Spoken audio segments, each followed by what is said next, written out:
Assalamualaikum warahmatullahi wabarakatuh. Assalamualaikum warahmatullahi wabarakatuh. Oke, nah, teman-teman. Buat teman-teman yang belum subscribe, oke, saya kasih waktu ya. Satu, dua, tiga. Oke, sudah semua subscribe di bawah sini? Oke, jadi don't forget subscribe, don't forget like, dan comment. Tema yang kita bakalan bahas di sore hari ini itu terkait tentang bagaimana menjaga satu organisasi atau satu komunitas itu tetap sustain. Baik, terima kasih Mahathir. Jadi perkenalkan, nama saya Evan Ipung Saputra. Jadi kalau aktivitas utama saya adalah seorang PNS, ya. Jadi abdi negara sebetulnya. Nah, di sela-sela pekerjaan sebagai abdi negara, tahun 2014 itu mulai melakukan kegiatan-kegiatan sosial di bidang pendidikan dan pemberdayaan masyarakat. Kebetulan memang penempatan kerjanya sekaligus domisili di Palembang. Jadi sejak 2014 itu buat satu komunitas sosial bernama Rumah Belajar Ceria. Jadi fokus ke pendidikan anak marginal di pesisir Sungai Musi dan peningkatan taraf hidup masyarakat lah di masyarakat sekitar Sungai Musi itu. Nama daerahnya lebih tepatnya Kampung Sungai Pedado. Jadi sudah bergerak sejak tahun 2014 sampai hari ini. Nah, kebetulan memang 5 tahun pertama ketuanya adalah saya, karena memang ada ini ya, regenerasi. Jadi sekarang dikelola oleh teman-teman yang lain. Jadi posisi saya sekarang di Rumah Belajar saya sebagai pembina. Jadi mengawal kegiatan teman-teman agar tetap terus berjalan, sekaligus ini juga bagian dari menguji lah bagaimana organisasi ini tetap sustain tanpa foundernya. Biasanya kan banyak organisasi ini cuman tetap jalan karena foundernya aja ya, karena dia terus bekerja keras. Nah, ini bagian dari ujian organisasi juga, apakah organisasi ini tetap jalan dengan peralihan kepemimpinan. Alhamdulillah sih sudah 2 tahun lah ya, 2019-2020 ini sudah dipegang oleh beberapa teman kita lainnya. Alhamdulillah tetap jalan, dan sebagai pembina ya tetap support apa yang bisa dibantu, tetap bisa mengarahkan apa seperti itu Bang Mahathir. Ya, jadi kalau belum ada regenerasi tuh belum bisa diuji. Jadi seolah-olah kekuatannya ada di founder. Dan biasanya memang founder, kalau bahasa agamanya asabikunal awalun, itu memang punya energi yang besar karena dia punya tanggung jawab terhadap organisasinya. Padahal kan organisasi itu baru bisa diuji kalau sistemnya udah berjalan tanpa sosok-sosok tertentu gitu kan. Biasanya kan memang di organisasi ada yang dikultuskan gitu kan. Oh, jadi memang dia jalan karena orang tersebut. Nah, sekarang kalau kita berbicara organisasi kan harusnya siapapun yang memimpin organisasinya dia tetap jalan dengan sistem yang sudah dibangun kayak gitu. Mungkin yang pengen materi tanya lagi Mas, itu Bang, yang menjadi titik tolak ukur ketika kan tadi kan Abang bercerita di awal-awal mungkin saya masih ragu Abang masih ragu untuk melanjutkan apa ya, tongkat estafet kepemimpinan itu ke yang baru gitu. Nah, mungkin pada saat Abang memutuskan oke lah untuk kali ini beranikan diri untuk estafet kepemimpinan kita rolling untuk tetap regenerasinya itu tetap berjalan. Kira-kira yang membuat itu diri Abang jadi yakin tuh apa Bang? Karena memang teman-teman yang ada tuh sudah mumpuni lah ya, punya kapasitas untuk bisa membawa organisasi ini berjalan sebagaimana telah kita sepakati rencana-rencananya. Jadi kawan-kawan juga udah tahu, oh ternyata ke depan tuh kita punya rencana komunitas ini akan memberikan manfaat ke masyarakat dengan program ini, dan mereka juga paham situasi lapangan, sudah bergerak bersama. Dan secara pribadi juga aku merasa 5 tahun sudah cukup bagi aku pribadi, dan ini demi kebaikan organisasi juga kan. Kalau organisasinya tetap dipegang oleh satu orang atau 2 orang 3 orang itu kan tidak berkembang. Jadi ya pada saat itu udah merasa sudah saatnya lah, emang sudah, kalau kepresidenan atau awal itu kan memang idealnya 5 tahun kan. Kalau 1 tahun langsung ganti, 2 tahun tinggal ganti, menurut aku juga tidak baik, karena memang baru merencanakan, baru mau jalan programnya,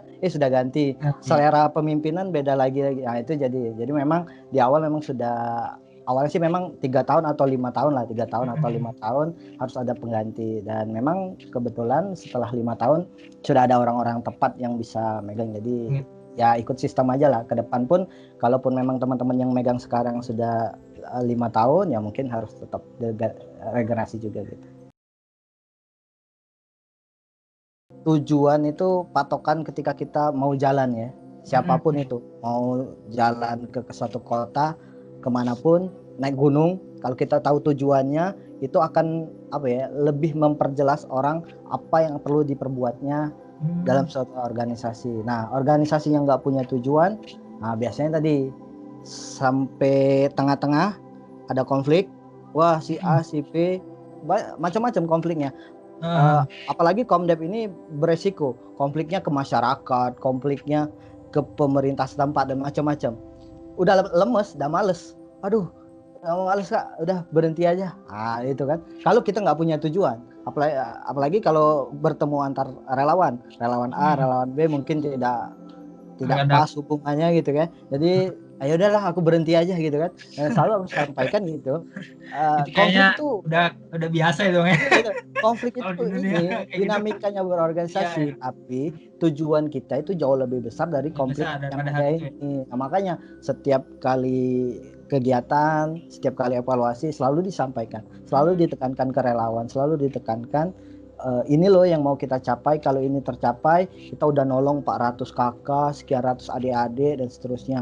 Kalau kita berbicara dari yang lebih besar, kemiskinan Indonesia yang 12% atau 9% sekarang ini sudah kita kontribusiin lah sedikit, dan kita bikin role model. Katakanlah ini 8 atau 20 relawan untuk megang satu kampung. Ini sebenarnya program bisa nanti diduplikasi di kampung-kampung yang lain.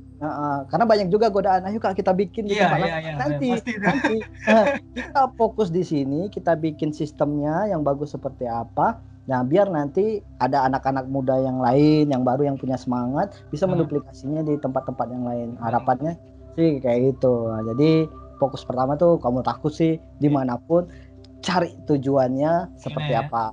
Dan tujuan serta mungkin kayak tahunnya mau ngapain, itu tergantung sama permasalahan lokalnya tadi ya. Jadi kan jadi tadi ada sistem pemetaan social mapping. Nah, di situ ketahuan masalahnya apa, potensinya apa, di situ yang kemudian nanti mau kita selesain yang mana.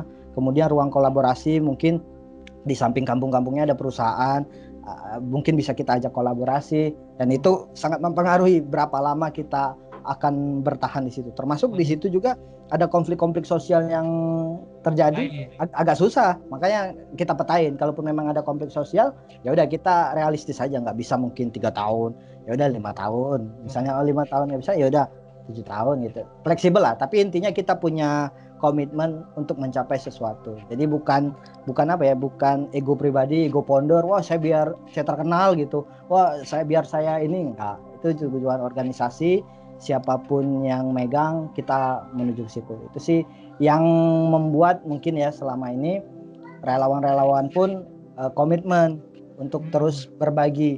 Jadi mereka nggak pusing mikirin apa, yang penting dia bisa berbagi.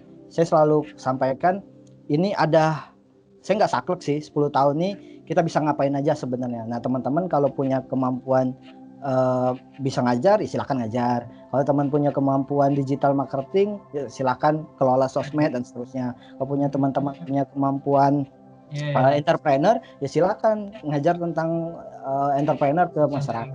Nah, semuanya terangkum dalam tujuan kita ini kok, sama-sama gitu. Mungkin itu saja Bang Evan. Sekian waktunya, terima kasih banyak karena sudah bisa datang di sini.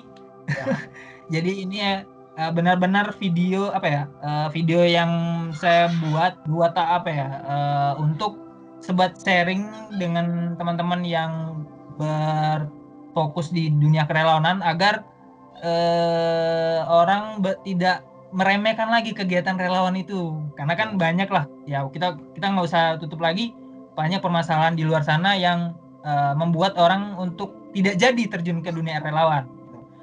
Itu saja dari saya. Jangan lupa klik di sini, ada IG-nya RBC, ada IG Bang? Ada Bang pasti. Nah, di sini ada IG-nya Bang RBC, terus juga nanti di sana di bawah nama situ ada IG-nya Bang Evan, kalian boleh follow-followan. Sekarang beliau punya kesibukan yang lain selain RBC, sekarang dia juga kayaknya 5 tahun ke depan ketika ganti presiden beliau akan dilirik sama presiden untuk menggantikan Ibu Sri sebagai Menteri Keuangan, guys. Itu doa saya, mungkin biar abang jadi mungkin lebih up lagi, lebih naik lagi sih. Gitu saja teman-teman. See you di next video. Mungkin Bang Evan ada kalimat sedikit kayak quotes lah, mungkin ada buat teman-teman relawan biar tetap semangat gitu. Buat teman-teman yang mau atau sudah bergerak di dunia sosial ini bukan dunia yang mudah. Jadi kalau ada masalah onak dan duri itu nikmatin aja. Lelah yang kita lakukan itu untuk perbaikan masyarakat di sekitar kita. Jadi tetap semangat, itu aja sih. Mantap, mantap. Boleh dicatat nanti, catat ada di highlight quotes-nya. Oke, terima kasih Bang Evan atas obrolannya yang sangat-sangat bermanfaat. Mungkin itu saja dari kita. Kita akhiri video ini. See you di next video.